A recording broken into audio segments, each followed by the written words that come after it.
Добрый вечер. 10 мая, вторник, 803-й день аннексии Крыма. Вы смотрите «Заман». На Айпетре российские силовики провели рейд. По информации крымского адвоката Эмиля Курбединова, 50 вооруженных человек проверили документы у людей в торговых точках и кафе, сняли отпечатки пальцев. Правоохранители назвали это плановой проверкой перед началом сезона и требовали разрешительные документы на торговлю. СБУ ликвидировала на Херсонщине террористическую группу, которая должна была совершить взрывы во время празднования Дня Победы. По информации СБУ, террористов финансировала и руководили ими российские спецслужбы. Также их подозревают в теракте 14 апреля в Новоалексеевке. Служба безпеки України виявила та затримала членів терористичної групи, які скоїли теракт на початку квітня в Генічинську. За нашою інформацією, вони планували здійснити ще один теракт в іншому населеному пункті цього ж району, а також, за нашою інформацією, планували терористичні акти на Херсонщині під час відзначення 71-ї річниці Дня Перемоги.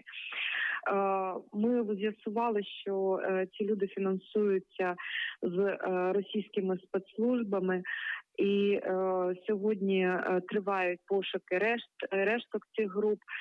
Детальну інформацію щодо кількості ми можемо надати пізніше. У затриманих в автомобілі було вилучено пластид в тротиловому еквіваленті майже 40 кілограм.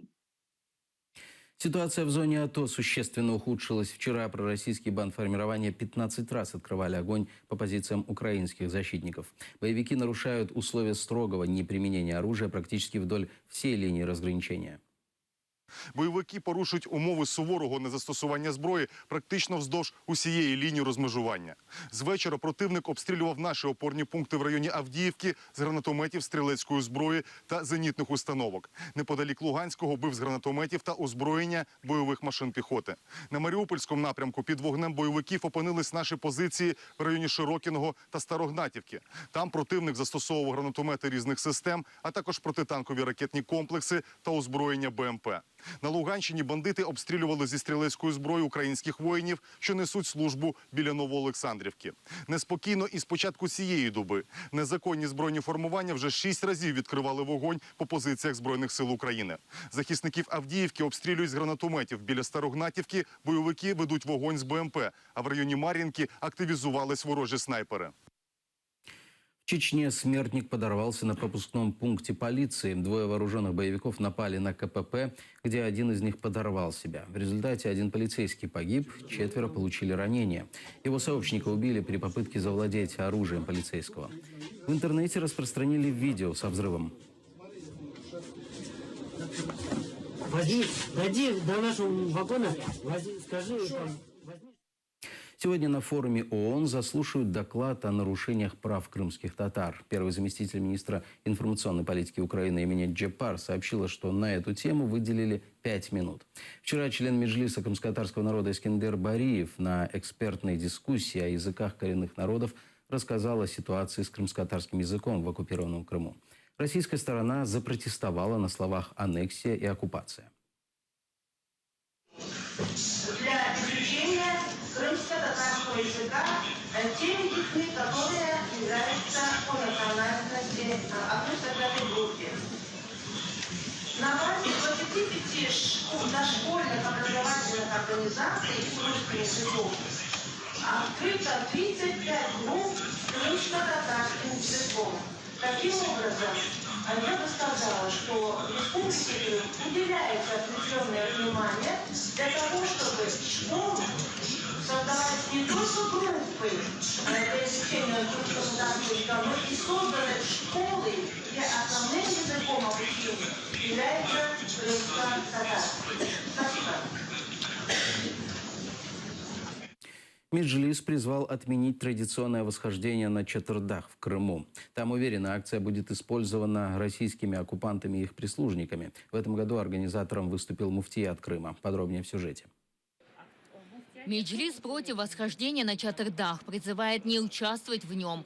В условиях российской оккупации проведение ежегодной акции «Восхождение на Чатырдах» будет использовано в интересах агрессора и его прислужников. После запрета деятельности Меджлиса горное путешествие организовал муфтият Крыма. Когда задерживали сотни людей, муфтият никоим образом не проявлял свою заботу об этих мусульманах.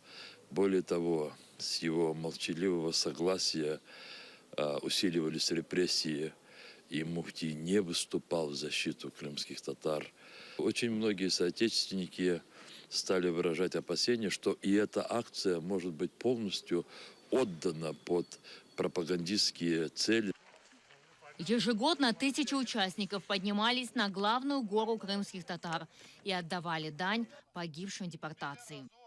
Когда мероприятие, будем откровенно говорить, переходит в их руки, желательно, чтобы, по крайней мере, сознательная часть крымских татар не участвовала в этом мероприятии, и чтобы они не могли сказать, что они обуздали крымско-татарский народ, и теперь этот народ лоялен к существующей или к ныне действующей власти. В прошлом году около 3000 человек поднялись на гору. Тогда развивались исключительно крымско-татарские флаги. В Меджлисе уверены, в этом году заставить поднять знамена кремлевских оккупантов. Никто не гарантирован того, что рядом кто-то не поднимет флаг оккупантов. Показать на Запад для того, чтобы еще и еще раз попытаться утверждать, что в Крыму все хорошо, и наиболее счастливыми являются крымские татары. Подниматься под русскими флагами, подниматься в окружении сотрудников тех карательных органов, которые вламываются в наши дома. Подниматься тогда, когда 14 крымских татар находятся совершенно незаконно в застенках ФСБ, нам представляется, это есть циничным. Восхождение на Чатырдах обязательно вернется, говорят в Меджлисе, но после деоккупации и восстановления территориальной целостности Украины. Эльвина Сидбулаева, Ислам Пинка, Заман, АТР. Вернуть Крым Украине могут только крымские татары, так считает военный эксперт Святослав Стыценко. Он уверен, что сейчас на полуострове очень мало патриотов-украинцев, и поэтому надежда только на коренной народ. Именно он, заявил эксперт, сможет обеспечить жизнедеятельность автономии после ее возвращения в состав Украины. Взяти територію – це мало що означає. Треба встановити там українську адміністрацію, проукраїнську адміністрацію, і мати ті сили, які будуть готові забезпечити функціонування системи державного управління, місцевого самоврядування саме української. І спертися Україна може наразі там лише на кримських татар. Тому що, треба сказати, що українська патріотична складова в Криму дуже слабка на сьогодні, і більшість тих, хто були дійсно патріотами, вони мусили виїхати через репресії, прогнозовані і ті, що відбувалися. Тому спиратися після звільнення Крима потрібно, і іншого способу нема, саме на кримських татар. Але для того їх потрібно підготувати, навчити, сформувати. Це і безпосередньо мають бути бойові підрозділи. Той самий окремий кримський батальйон, який, сподіваюсь, буде сформований. Общественные активисты предложили свои рекомендации по реинтеграции Крыма новому правительству Украины. О своем видении по возврату Крыма заявили представители Общественного союза, Координационный совет организаций вынужденных переселенцев Крыма на пресс-конференции в Киеве. У нас є конкретні пропозиції на сьогодні. Перші кроки для нового міністерства з питань Криму, де ми готові співпрацювати і діяти разом. Це питання перше, яке стосується статусу нерезиденту. Якраз зараз міністерство має можливості вплинути на цю ситуацію, змінити або взагалі скасувати закон, який суперечить Конституції, про вільну економічну зону. І все ж таки добитися того, щоб ми більш не мали цього статусу, принизливого, дискримінаційного статусу нерезидента. Далі, це це скасувати або внести зміни в ту саму постанову 1035. Також внести відповідні зміни до порядку в'їзду-виїзду. І також важливо, на нашу думку, є те, що саме міністерство сьогодні може стати таким об'єднуючим майданчиком. І головною темою об'єднуючого майданчика між громадськістю та державою є якраз створення стратегії реінтеграції. І також важливо це звернути увагу на питання освіти, оскільки на сьогодні колишній уряд так і не зробив багато документів, які б реалізували статтю 7 закону про окуповану територію з питань освіти. І головне питання також – це так званий адмінкордон, який повинен стати відкритими дверами для наших громадян, які залишились в Криму, а не навпаки бути бар'єром. Церковь вместо школы. Жители села Барок Костромской области в России жалуются, что их детям негде учиться. Настоятель местного собора отсудил у городских властей помещение единственного в районе учебного заведения. В то время, когда родители негодуют, власти разводят руками. У нас получается в Чечне все, Ингушетии все, там всем все. А Россия, как всегда, вот она была в этой дыре, в этом говне, в этом навозе, она нормально живет, она выдержит что. Мне очень больно то, что мы сталкиваемся с бездействием властей. То есть мы во все инстанции пишем, звоним, ходим. Хотим все-таки так или иначе воспользоваться своим законным правом. Мы много лет ждали и сейчас ждем и готовы на любые переговоры. Но ждать бесконечно, конечно, нельзя. Ну вот школу построить не моей компетенции.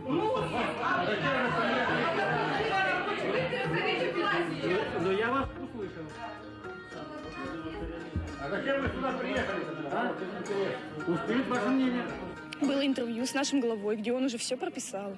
Постановляю закрыть и возить всех в бары. Я надеюсь, что мы как-то этот вопрос решим, и что будет контроль со стороны каких-то властей. Вот. А вы из какой партии? Чего вы сказали? В данном случае я глава района. Глава района? Да. Ну, а вы выбирались с какой партии? Глава района. Скажите нам. С Единой России. Вот здесь скажите. Я член Единой России. Крымские татары, живущие в Киеве, рассказали о судьбе и положении своего народа, в котором он оказался после оккупации Крыма Россией. О трагедии крымских татар рассказали главный редактор издания «Украинская правда» Севгиль Мусаева-Боровик, заместитель генерального директора телеканала АТР Айдер Муждабаев, правозащитник, активист национального движения крымских татар Синавер Кадыров, композитор и музыкант Джемиль Кариков, координатор общественной организации «Крымсос» Тамила Ташева, бизнесмен и общественный деятель Эрфан Кудусов, архитектор и предприниматель Асан Буджуров и экономист Эльнара Абдулаева. Буквально в эти дни на моей родине в Крыму имеет место очередная трагедия, с которой столкнулся мой народ, коренной народ Крыма, крымские татары. Еще свежи раны той трагедии, которую признали геноцидом крымско-татарского народа, а именно депортацию 18 мая 1944 года.